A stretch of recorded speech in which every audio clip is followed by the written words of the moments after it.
ہم اپنی ذات میں بھی غور و فکر کریں، کائنات میں بھی غور و فکر کریں۔ انسان کا جو اپنا وجود ہے نا، اس کو کائنات صغریٰ کہا گیا کہ یہ چھوٹی کائنات ہے۔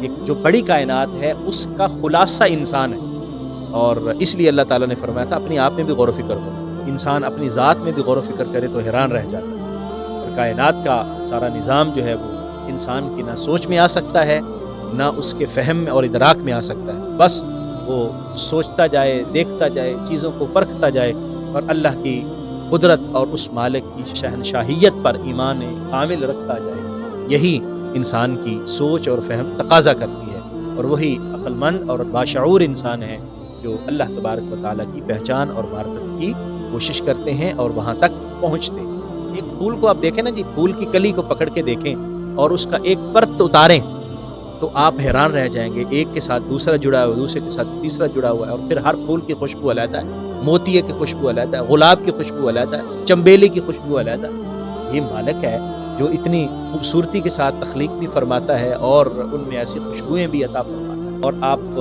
انار کو دیکھیں کس خوبصورتی کے ساتھ بنا ہوا ہے۔ کبھی انار کو کاٹ کے دیکھیں کیسے اس کے اندر دانے جو ہے نا وہ جیسے لگتا ہے موتی پروئے گئے ہیں، اور پھر ان دانوں کے درمیان میں ایک اللہ تبارک و تعالیٰ نے شیٹ بھی رکھی ہوئی ہے، اس کی اپنی حکمت ہے۔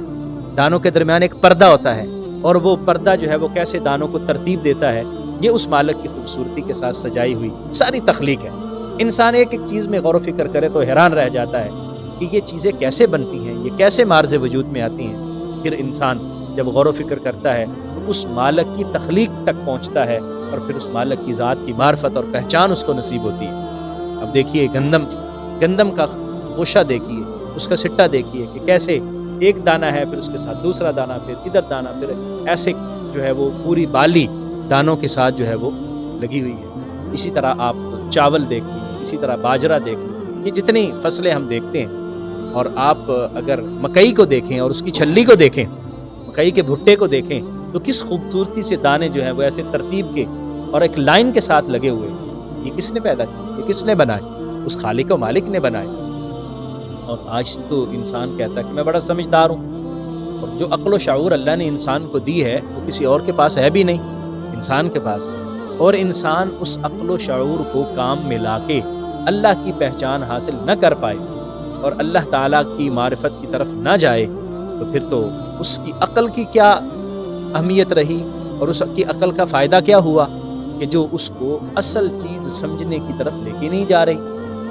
حضرت آدم علیہ السلام تنہا تھے، اللہ تعالیٰ نے اس سے ساری انسانیت کا سلسلہ جاری فرمایا، اور اربوں لوگ اس وقت دنیا میں رہ رہے ہیں، اور ایک حضرت آدم سے یہ سلسلہ چلا۔ کتنے خربوں لوگ اس دنیا میں آئے، چلے گئے، موجود ہیں، چلے جائیں گے، قیامت تک پتہ نہیں کتنے آئیں گے۔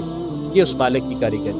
کائنات کے اندر جملہ چیزیں ہیں، سبز و شاداب کھیت ہیں، درخت ہیں، ان پہ لگتے ہوئے پھل ہیں، اور کس خوبصورتی سے ان پھلوں کو بنایا گیا، ان کو ترتیب دی گئی، ان میں دانے پیدا کیے گئے، ان میں مٹھاس رکھی گئی، اور کس طرح اللہ تبارک و تعالیٰ نے یہ ساری چیزیں پیدا کی۔ یہ ممکن ہی نہیں ہے کہ یہ خود بخود ہوا ہو، اور یہ بھی ممکن نہیں ہے کہ کئی لوگوں نے مل کر یہ بنایا ہو، کیونکہ جس ترتیب کے ساتھ اور جس خوبصورتی کے ساتھ یہ نظام چل رہا ہے، یہ وحدہ لا شریک ہی چلا سکتا ہے، اس میں کوئی اور شریک نہیں ہو سکتا۔